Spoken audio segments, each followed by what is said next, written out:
d'un maître d'œuvre qui s'appelle Antea, et on a mobilisé et notifié le marché de travaux à des entreprises véritablement spécialisées dans les ouvrages de métallerie comme celui-ci, que sont les entreprises Lassara et Manang, et qui ont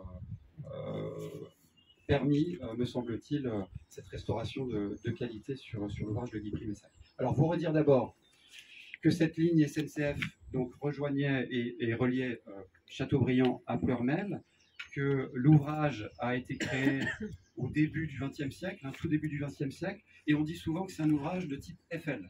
Alors pourquoi Eiffel? Parce que là, vous connaissez bien évidemment, tous comme moi et toutes, la tour Eiffel. On retrouve bien évidemment l'architecture métallique bien spécifique, avec tous ces rivets qui permettent de stabiliser l'ouvrage. Et petit détail intéressant, c'est que c'est la compagnie Kessler et compagnie qui a été chargée à l'époque de la construction, et dans l'équipe de la compagnie était présent l'ingénieur qui avait conçu avec Gustave Eiffel la tour Eiffel, et donc ce qui explique sans doute que l'ouvrage ait été conçu et construit sur le même modèle. Alors, les diagnostics sur l'ouvrage ont été réalisés dans les années 2013-2014. Vous voyez des photos qui montrent l'état de l'ouvrage avant restauration. On voyait qu'il y avait des points de corrosion, certaines pièces qui méritaient d'être remplacées. Les diagnostics ont démontré également qu'il y avait des soucis d'étanchéité. Des diagnostics sur les peintures ont démontré qu'il y avait de l'amiante et du plomb. Et donc tout ça a contribué à affiner le cahier des charges pour mobiliser des entreprises vraiment spécialisées pour restaurer en bonne et due forme et en toute sécurité l'ouvrage de Guy Primessac. Sur le panneau suivant, vous avez une première phase du chantier qui a été de rendre accessible à l'ensemble des entreprises et des ouvriers présents toute la structure métallique, parce qu'il s'agissait bien de vérifier l'état de conservation et de sécurité de l'ensemble de la structure.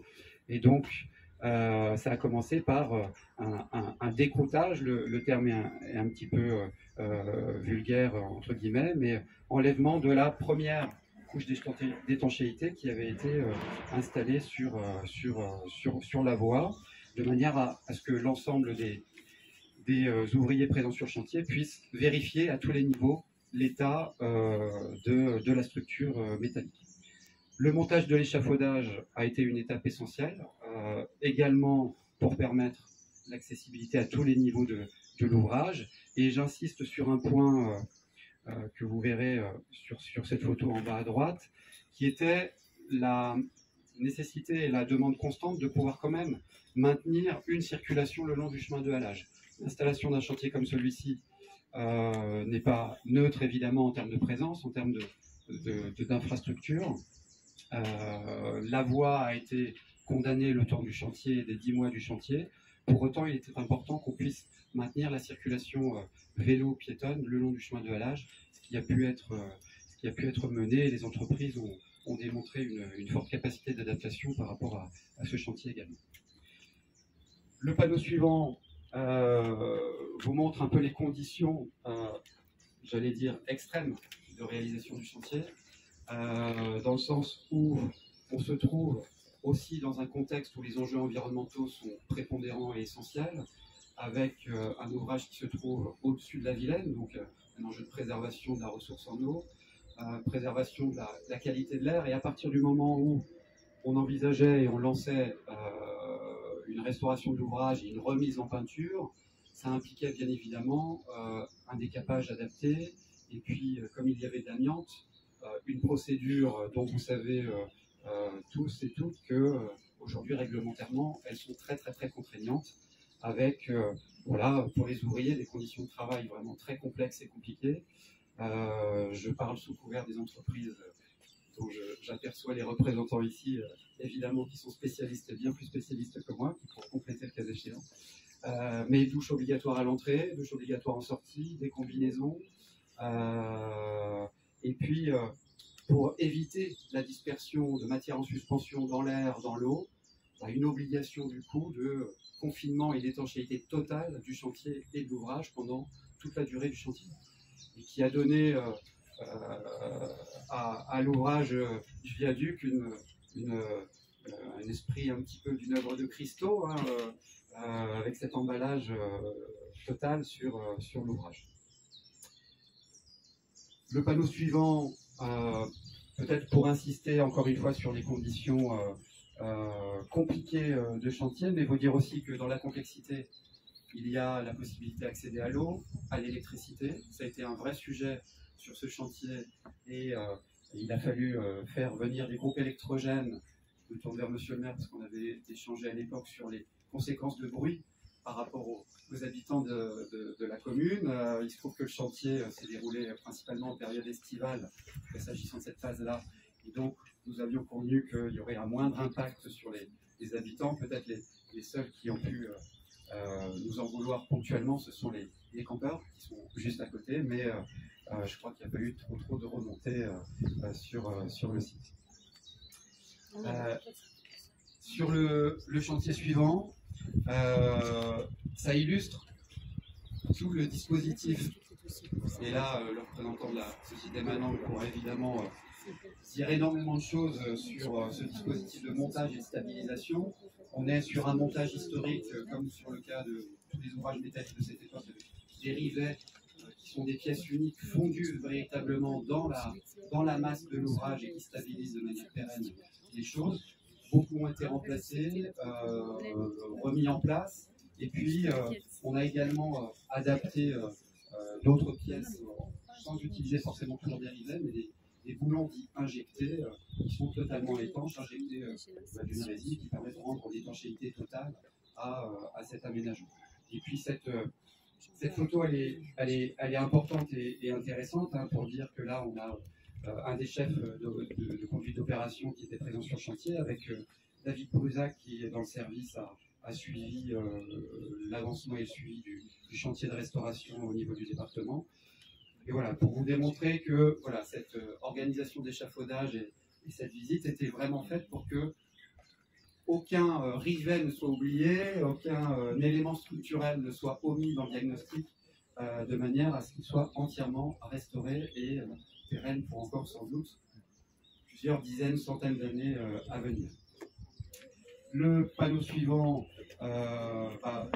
vous présente une des phases complémentaires et importantes, hein, notamment qui a été la mise en peinture, avec le choix d'un râle. Alors, vous l'avez peut-être perçu sur le premier panneau, on était sur un bleu ciel, sans doute à l'époque pour fondre un petit peu plus l'ouvrage dans son environnement et en lien avec le ciel bleu.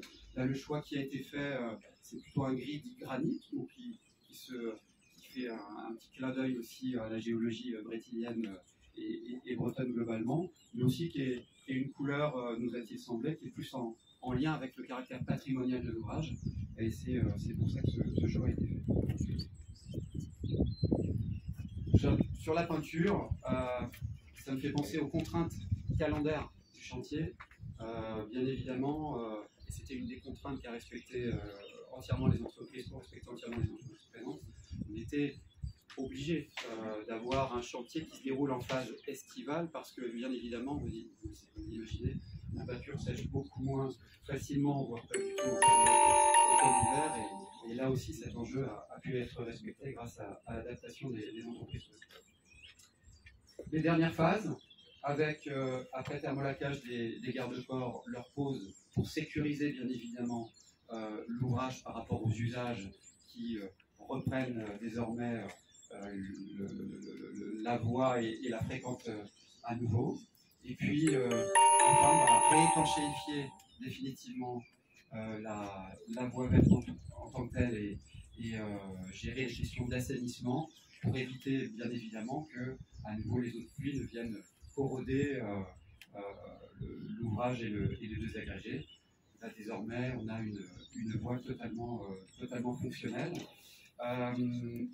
Peut-être un ou deux derniers points pour terminer mon intervention, pour dire que, bien évidemment, le lien avec les entreprises a été permanent. Hein. Le maître d'œuvre a organisé des réunions de chantier mensuelles. Le lien à la commune, également, et les services techniques de la commune a été très constructif parce qu'un chantier comme celui-ci impose l'installation d'une base de vie compliquée avec de nombreuses personnes. Et je le disais, les conditions de gestion de fluide, etc. et sans l'appui de la commune, ça n'aurait pas été possible. Et puis, c'est pas seulement le service patrimoine naturel, hein, on s'est entouré des collègues également en contributeurs ou experts, un service génie civil au tout démarrage du chantier des projets, les collègues de l'agence bien évidemment, et puis le service commande publique, parce qu'on était sur une consultation un petit peu atypique pour nous. Et puis, peut-être dire que la voie verte est proche du collège, et que c'est aussi une voie qui, au-delà des usagers de la randonnée classique, est empruntée par les collégiens en toute sécurité désormais. C'est un point qui a conforté l'idée de restaurer cette voie. Voilà, j'espère que je n'ai pas été trop long, c'est toujours frustrant et je ne suis pas expert, les entreprises nous pardonneront, mais j'espère avoir été à peu près exhaustif sur ce chantier exceptionnel. Merci beaucoup. Merci. Monsieur le maire, je vais apporter de 1896 à 1986. Donc ça permet d'acheminer les voyageurs, le fret et les minerais. Et ce qu'il faut quand même signaler, qu'il n'y a plus qu'une seule gare qui est restée sur cette voie, la gare de Guipry-Messac. Donc c'est important quand même. Voilà. Donc c'est une voie, on a la chance ici d'être un point crucial, puisqu'on a la voie verte effectivement rénovée avec le bâtiment, le pont donc rénové. Et en dessous on a aussi le chemin du halage qui est énormément fréquenté et la voie verte. Donc c'est vraiment un point touristique très important du département, hein, avec le collège effectivement qui est un peu plus loin, avec les terrains de sport. Donc on a vraiment une voie qui est faite pour les vélos, les randonneurs et puis tout le monde qui veut se promener sur les bords. Donc ça s'est bien passé. Ce qu'il faut savoir, c'est qu'on a eu, je veux dire, les inondations pendant le chantier, hein, voilà, en 2020, 2019-2020. Voilà, les entreprises se sont adaptées. Voilà. Et donc ça s'est très bien passé, il n'y a pas eu, je veux dire, les services techniques aussi, la mairie, il n'y a pas eu de problème avec les gens du confinement. C'est un beau projet qui permet au territoire aussi de pouvoir se randonner. Merci au département. merci monsieur le maire.